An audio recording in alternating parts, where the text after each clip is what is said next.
Apa kabar pemirsa? Bertemu lagi bersama saya Rina Reski dalam Warta Parlamentaria. Kami sudah menyiapkan beragam informasi seputar kinerja dan kegiatan anggota DPR RI. Inilah Warta Parlamentaria selengkapnya.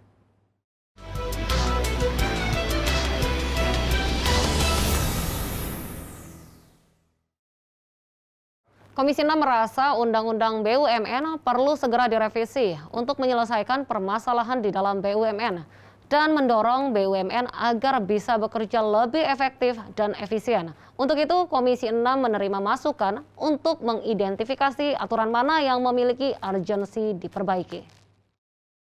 Ditemui usai rapat dengar pendapat umum dengan perwakilan akademisi dan birokrat di Gedung Nusantara I, Kompleks Parlemen Senayan, Jakarta. Wakil Ketua Komisi 6 DPR RI Muhammad Hekal menyampaikan, banyak BUMN Indonesia merupakan warisan dari pemerintah Belanda yang keberadaannya sudah tidak relevan dengan industri saat ini. Yang dimaksud tadi adalah itu salah satunya. Bagaimana ini kalau BUMN yang udah harusnya kita tutup, harus kita selesaikan, nggak usah diurus lagi sama negara atau mau diswastanisasikan, itu kok tidak bisa terlaksana. Nah, wewenang konsolidasi itu yang harus dipikirkan. Kalau enggak, kita nyimpen borok sampah aja. Hal senada disampaikan oleh anggota Komisi 6 DPR RI lainnya, Darmadi Durianto, untuk memajukan BUMN. Manajemennya harus dikelola secara profesional.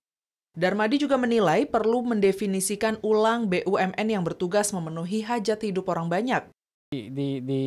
Dijaga supaya dia bisa berkembang terus gitu. Pada intinya nanti BUMN itu akan dibagi dua, komersial dan PSO. Ya. Komersial berarti dia ngejar keuntungan, PSO berarti dia memajukan kesejahteraan umum. Komisi 6 DPR RI berharap dengan merevisi Undang-Undang BUMN dapat memacu kinerja BUMN lebih maksimal. Dari Senayan, Jakarta, Amita dan Arif, TVR Parlemen melaporkan. Anggota Komisi 3 DPR RI menyoroti peredaran dan penyalahgunaan narkoba yang kian mengkhawatirkan di masa pandemi. Ditemui di Gedung Nusantara II DPR RI Jakarta baru-baru ini, anggota Komisi 3 DPR RI Heru Widodo mengungkapkan peredaran narkoba yang ada saat ini sudah tidak mengenal waktu, baik saat pandemi maupun tidak. Undang-undang yang demikian, tetapi kemudian juga perlu ada ketegasan. Karena memang kan harusnya ada batas waktu. Orang yang sudah rehabilitasi kemudian dipakai lagi, meskipun dengan bukti yang sedikit, saya kira ya jangan kemudian direhabilitasi lagi. Nah, kalau dia hanya sekedar, kalau namanya pemakai ini kan dia korban sebetulnya. Heru Widodo menyayangkan masih banyak ditemui para pengedar narkoba yang masih bisa menjalankan bisnisnya dari dalam lapas. Heru menilai pemerintah masih belum tegas dalam hal penindakan peredaran narkoba di Indonesia. Jika pemerintah memang ingin serius, saat ini merupakan momentum yang tepat untuk memberantas peredaran narkoba. Memang selama ini apa yang sudah kita lakukan kunjungan ya ke beberapa daerah, problemnya memang seperti itu. Jadi lapas kita itu juga sebetulnya tidak aman bagi para pengedar narkoba sebetulnya. Mereka juga kemudian banyak juga yang kemudian melakukan pengedaran narkoba, bahkan mengendalikan peredarannya itu lewat lapas. Badan Reserse Kriminal atau Bareskrim Polri menyampaikan keterbatasan dan pembatasan di masa pandemi COVID-19 tidak menyurutkan tren peredaran narkoba. Sebaliknya, tren peredaran narkoba di masa pandemi COVID-19 justru mengalami peningkatan. Alfat dan Teguh, TVR Parlemen melaporkan. Komisi 11 DPR RI kaji rancangan undang-undang hubungan keuangan antara pemerintah pusat dan daerah atau rancangan undang-undang HKPD sebagai upaya meminimalisir ketimpangan ekonomi, peningkatan nilai investasi, dan kemandirian keuangan daerah. Ditemui di gedung DPR RI Jakarta, anggota Komisi 11 DPR RI Putri Aneta Komarudin mengatakan rancangan undang-undang HKPD merupakan suatu upaya untuk memperbaiki iklim investasi, meningkatkan pembangunan, dan mengatur ketentuan pajak daerah. Untuk itu, optimalisasi skema penerimaan daerah diharapkan dapat memenuhi kebutuhan pelayanan dasar publik. Bagaimana potensi ketentuan PDRD dalam RUU ini nantinya untuk meningkatkan daya saing dan juga iklim investasi daerah. Dan kemudian terkait dengan pembahasan berbagai pajak daerah yang disampaikan, KPPOD memberikan catatan bahwa perubahan ketentuan atas beberapa jenis pajak dipandang tidak pro lingkungan.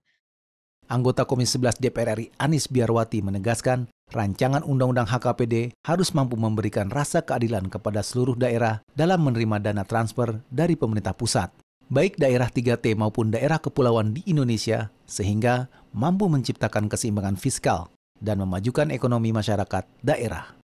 Terkait dengan alokasi yang tidak membedakan antara satu daerah dengan daerah lain, ada daerah kepulauan, ada daerah daratan, tetapi tidak tidak sesuai dengan kebutuhan begitu ya. Komisi 11 DPR RI meminta pemerintah berupaya memperbaiki skema pengelolaan keuangan pusat dan daerah. Ajib dan Kristio, TVR Parlemen melaporkan. Jangan kemana-mana pemirsa, karena kami masih memiliki banyak informasi lain dalam Warta Parlamentaria. Di antaranya datang dari instrumen fiskal dalam pemulihan ekonomi nasional. Setelah jeda berikut ini.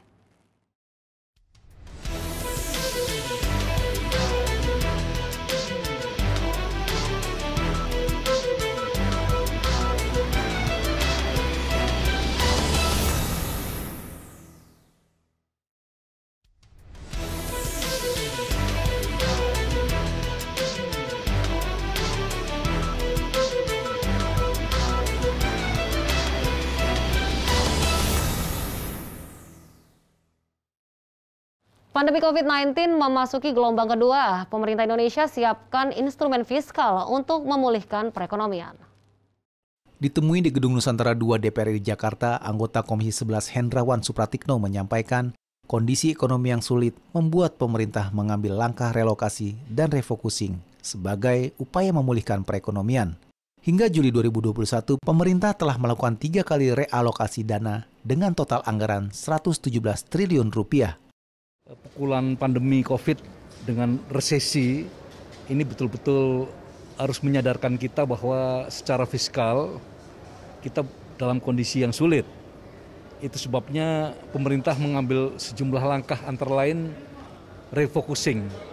Jadi anggaran yang sudah dialokasikan untuk kegiatan lain digeser khusus untuk menangani persoalan COVID. Sudah 3 kali sampai bulan Juli ini. Hendrawan menambahkan, saat ini penerimaan negara melalui pajak sedang mengalami penurunan atau shortfall. Di lain sisi, pengeluaran dan belanja terus meningkat, menjadikan hutang masih menjadi andalan pemerintah. Penerimaan pajak kita juga mengalami shortfall, turun, tidak sesuai dengan target. Sementara di lain pihak pengeluaran menggelembung, belanja menggelembung. Itu berarti memang untuk tahun ini dan tahun depan hutang. Saat ini pemerintah dan DPR RI sedang melakukan pembahasan terkait revisi Undang-Undang KUP sebagai salah satu upaya untuk meningkatkan penerimaan negara dari pajak dan mendukung pemulihan ekonomi nasional. Elisa dan Dwi, TVR Parlemen melaporkan.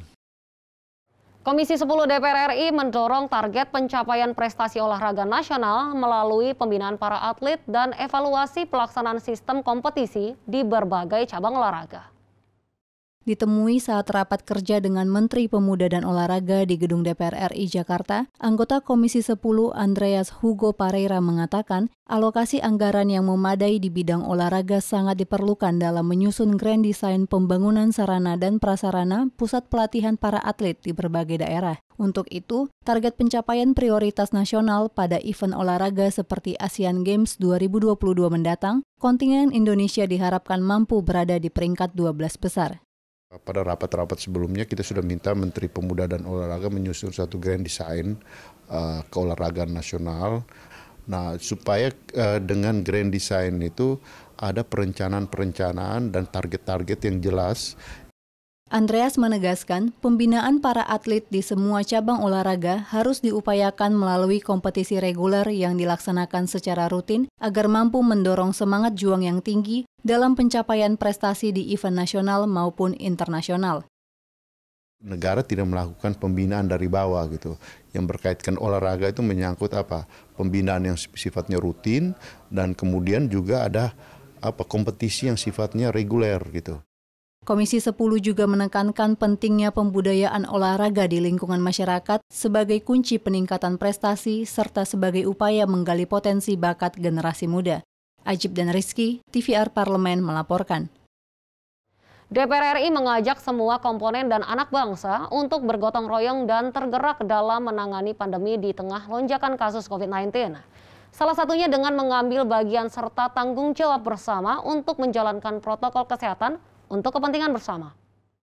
Ditemui usai memimpin kunjungan spesifik ke Bandara Hasanuddin, Sulawesi Selatan baru-baru ini, anggota Komisi 8 DPR RI Endang Maria Astuti mengatakan peran serta masyarakat untuk bahu-membahu dan bergotong royong dalam menghadapi krisis akibat pandemi COVID-19 sangat diperlukan. Uluran tangan dan dukungan materi diharapkan mampu meringankan beban masyarakat miskin terdampak pandemi COVID-19, baik secara sosial, ekonomi, maupun kesehatan. Kita belum melihat secara keseluruhan apakah masyarakat kita ini tergerak hatinya untuk ikut berbagi, mengeluarkan sedikit zakat malnya untuk berbagi kepada masyarakat yang tidak mampu. Ini yang kita harapkan, yang kita dorong. Guna membantu pemerintah dalam menghadapi hantaman badai pandemi, Endang meminta Basnas mengoptimalkan pengelolaan zakat untuk mengurangi dampak ekonomi dan sosial yang dirasakan masyarakat miskin. Selain itu, Endang mendorong agar pemerintah segera merevisi Undang-Undang Nomor 23 Tahun 2011 tentang pengelolaan zakat.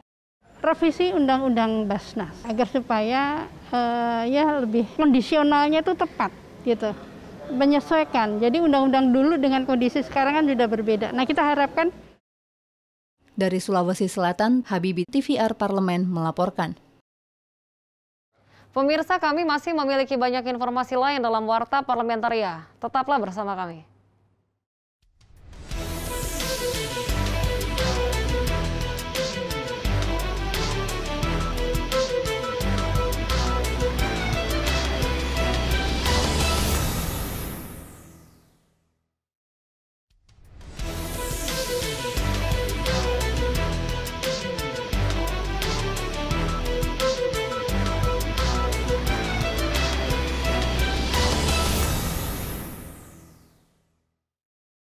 Komisi 6 DPR RI soroti pergantian direksi BUMN yang kerap terjadi dalam waktu singkat.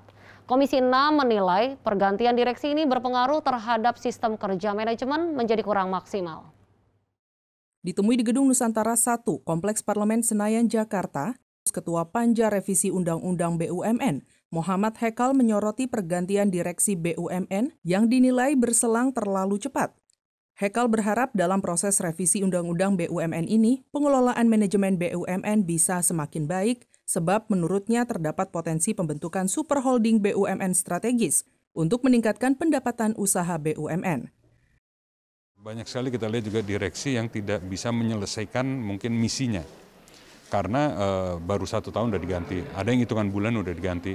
Nah, ini juga kita harus pikirkan adalah bagaimana mekanisme untuk menentukan direksi dan komisaris yang kompeten dan bisa membuktikan kerjanya. Salah satu usulan adalah seperti dulu ada namanya Badan Pengelolaan BUMN, nah sekarang juga ada namanya SWF, mungkin di mana kita mau dudukin Kementerian BUMN ini. Anggota Panja Revisi Undang-Undang BUMN Darmadi Durianto menambahkan, akar masalah BUMN adalah persoalan manajemen. Untuk itu Darmadi mendorong adanya pembaruan sistem manajemen BUMN agar pengelolaannya lebih profesional dan tangguh. Intervensi politik itu membuat banyak direksi diganti-ganti, komisaris yang ditunjuk tidak capable, manajemen direksi yang ditunjuk itu tidak punya keahlian, sehingga akhirnya banyak diganti-ganti kan, tengah 1 tahun diganti, dan itu buruk sekali buat kultur pengelolaan korporasi. Amita dan Arif, TVR Parlemen, melaporkan. Dalam rangka reses masa persidangan 5 tahun sidang 2020-2021, anggota Komisi 11 Mustafa memberikan bantuan berupa permodalan dan bahan kebutuhan pokok di Kabupaten Kudus.